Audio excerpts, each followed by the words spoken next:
années qu'on n'a plus vu. On est toujours présent en contact au téléphone et puis je sais qu'il soutient cette église énormément dans la prière. Je suis dans la joie d'accueillir un ami, un frère, un partenaire dans le ministère, le pasteur Opha. Comme Dieu nous a parlé tout à l'heure, disposez vos cœurs. Disposons, parce que moi y compris, disposons nos cœurs en tant qu'église.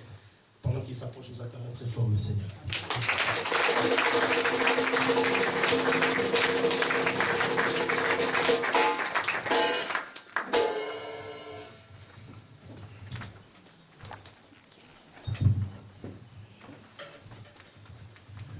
Et surtout, ne dormez pas. Merci.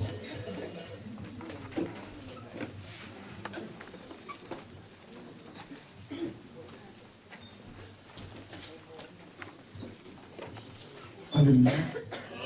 Alléluia. Amen. Je dis Alléluia. Amen. Nous allons prendre nos Bibles. Excusez-moi, la voix est un peu cassée, mais ça va s'ouvrir.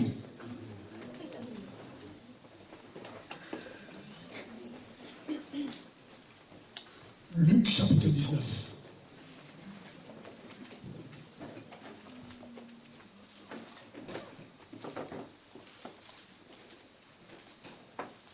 Luc chapitre 19, le verset 1er.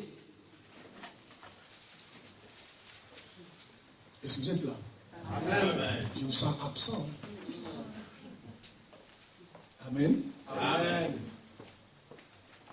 Avant de lire les versets bibliques, je voulais remercier le pasteur Sébastien qui est là. Amen. Amen.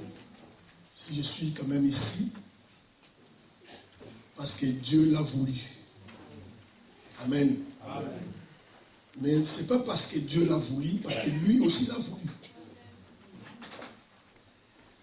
C'est pourquoi je voulais que vous acclamiez pour votre pasteur.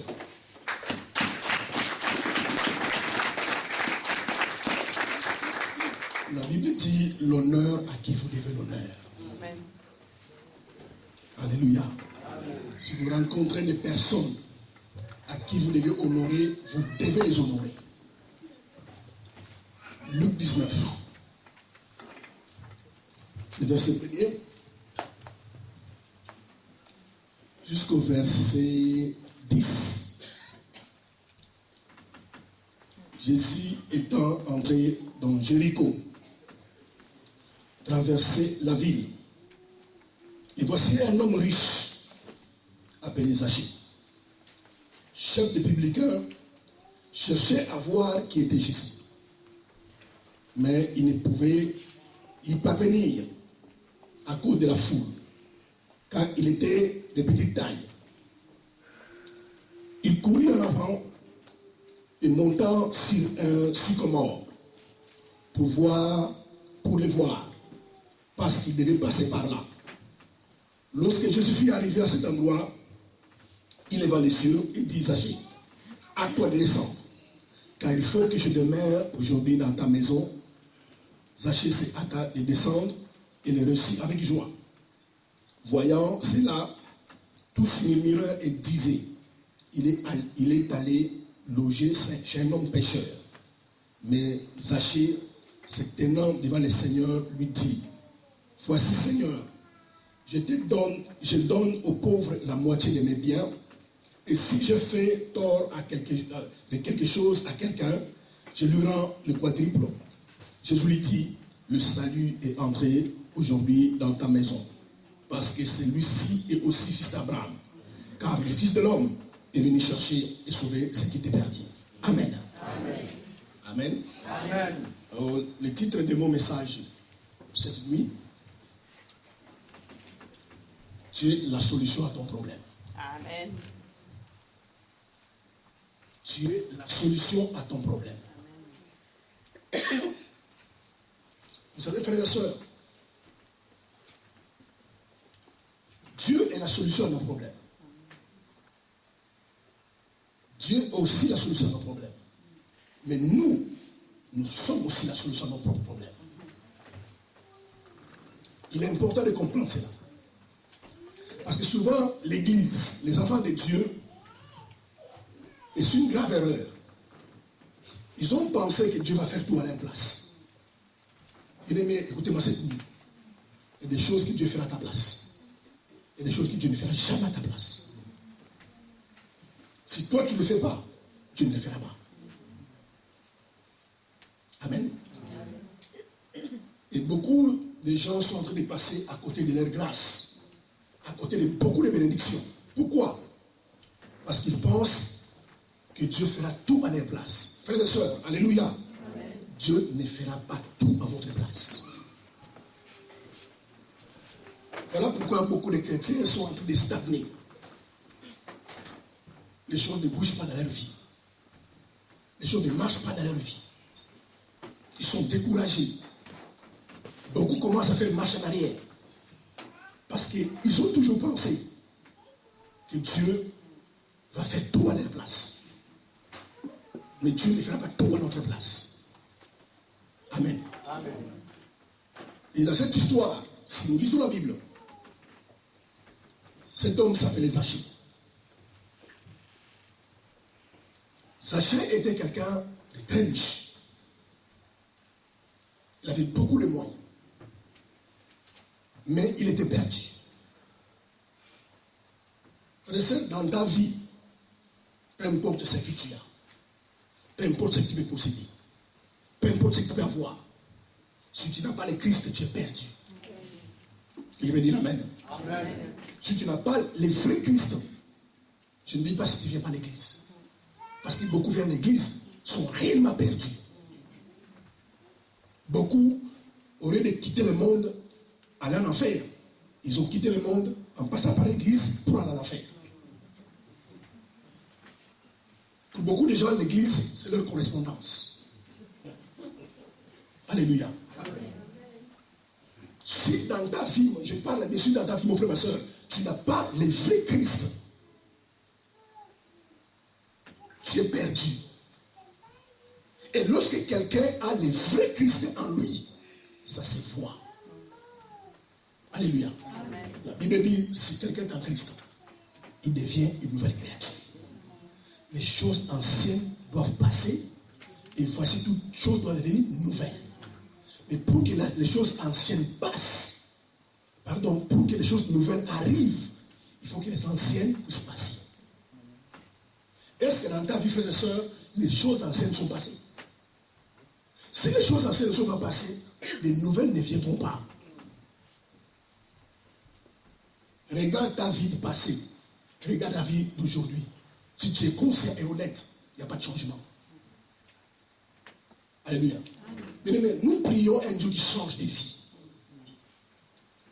Tu n'auras pas le choix. Si Jésus est dans ta vie, tu changeras. Amen. Et cette nuit, je voulais te dire, frères et sœurs, écoutez-moi cette nuit et recevez mes paroles. Peu importe ton problème, ce que tu en dis, ce que tu vis, les années dans lesquelles tu vis, je prophétise sur ta vie. Cette nuit, tu auras la solution. Amen. Je sais le Dieu que je sais. Que ton problème soit psychologique, mental, physique, spirituel. Si ce soir tu peux ouvrir ton cœur, je déclare sur ta vie. Et au nom de Jésus-Christ, dont je suis le serviteur, cette nuit tu auras la solution à ton problème. Zachée était perdu. Il était perdu. Parce qu'il n'avait pas le Christ. Maintenant qu'il avait beaucoup d'argent, bien aimé, il faut faire quelque chose. Je parle à quelqu'un cette nuit. Il y a des choses que tu dois faire. Dieu veut agir dans ta vie. Il veut se manifester dans ta vie. Mais il attend que tu fasses quelque chose. Aussi longtemps tu ne le feras pas, tu ne feras rien. Oui, il y a une chose que tu dois faire. Dieu attend simplement que tu fasses cette chose-là pour qu'il accomplisse les miracles dans ta vie. Ne refusez pas de le faire. Je parle à quelqu'un ici. Ne refusez pas de faire ce qu'il doit faire. Et Zachée se sentait perdu. Mais un jour, comme Jésus devait passer par là, Vous savez, bien aimé, je vais vous dire une chose, la vérité. Tu n'as pas besoin de 1000 jours, de 10 000 jours. Un jour peut changer ta vie. Amen. Un jour. Parce que simplement les gens viennent à l'église, ils ne viennent pas avec leur cœur. Un jour peut changer ta vie. Un jour, Zachée devait passer par là. Jésus devait passer par là. Écoutez-moi, frères et sœurs, ce soir. Et Zachée savait que Jésus devait passer par là. Nous allons voir ce que Zachée a fait, ce que beaucoup de chrétiens ne font jamais. Il a entendu les gens crier Jésus, Jésus, Jésus. Zachée se savait en lui-même qu'il était perdu. Beaucoup de chrétiens viennent dans l'église, ils ne savent même pas qu'ils sont perdus. Alléluia. Frère, il faut changer votre cœur. Changez votre cœur. La Bible dit, ne déchirez pas tes vêtements, déchirez les cœurs. Zachée savait qu'il avait l'argent, qu'il avait des maisons, qu'il avait des voitures, des richesses. Mais en lui, il savait qu'il n'avait pas de Christ. Et comme il a entendu parler de Christ, Zachée s'est dit, je ne vais pas louper cette occasion. Mais il avait des problèmes. Parce qu'il devait savoir, frères et sœurs, à chaque fois, une bénédiction doit venir dans ta vie. Une grâce doit venir dans ta vie. Il y aura des oppositions. Amen. Amen. À chaque fois que Dieu veut faire quelque chose dans ta vie, à chaque fois une grâce doit venir dans ta vie, il y aura toujours des oppositions. Alléluia. C'est pour cela, ne fouillez jamais les oppositions. Un homme, une femme, qui fouille les oppositions, qui n'aime pas les oppositions, il ne sera jamais qualifié pour la grandeur. Jésus a connu les oppositions. Élie a connu les oppositions. Combien de gens aujourd'hui dans les églises, et moi je dis toujours dans mon église, si quelqu'un ne veut pas de problème, il ne veut pas que les gens les haïssent, il ne veut pas que les gens s'opposent à lui, il faut qu'il y ait aussi des tirs. Vous savez, quand tu es mort, tu seras tranquille. Alléluia. Quand quelqu'un meurt, il est au cimetière, tu seras tranquille. Le seul problème que tu peux avoir, si tu n'avais pas Jésus-Christ, le jour de la résurrection, là tu auras des problèmes. Alléluia. Mais en attendant que Jésus revient, tu seras tranquille au cimetière. Bien aimé, regardez que ce soit dans le naturel, que ce soit dans le spirituel. Personne n'a été élevé sans passer par l'opposition. Alléluia. Personne. Ouvrez les yeux, voyez. Que ce soit dans les ministères, que ce soit dans la politique, que ce soit dans les affaires. Tous ceux que vous voyez qui sont élevés aujourd'hui, ils ont été combattus. Ils ont été haïs. Ils ont été critiqués. Alléluia. Amen. Un chrétien qui fuit les problèmes, un chrétien qui n'aime pas être critiqué, qui fuit les oppositions, il n'ira pas loin. Ils sont des chrétiens dangereux à l'église. Alléluia. Ils sont dangereux dans l'église. Parce que le jour où l'église va traverser une turbulence, ils sont les premiers à partir. Parce qu'ils ont pensé que la vie est faite sans problème. Bien aimé, une vie sans problème, c'est du rêve.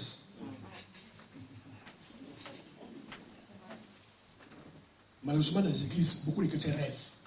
Une vie sans problème n'existait pas. Et même d'ailleurs, dans ton rêve, tu peux avoir des problèmes. Vous n'avez jamais vu les gens sursauter la nuit parce qu'ils faisaient un rêve. Même dans le rêve, tu peux avoir des problèmes. Alléluia. Amen.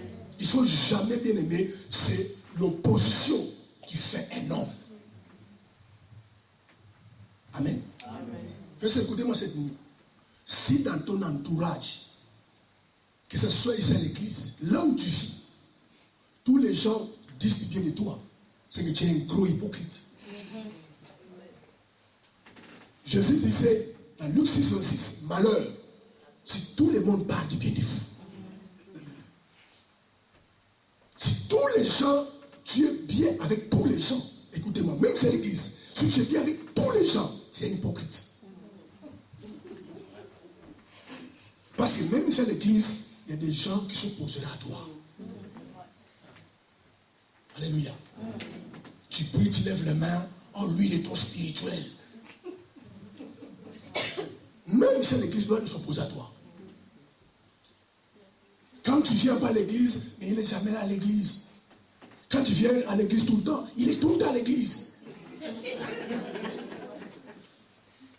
Alléluia. Il faut qu'il y ait des oppositions. Alléluia.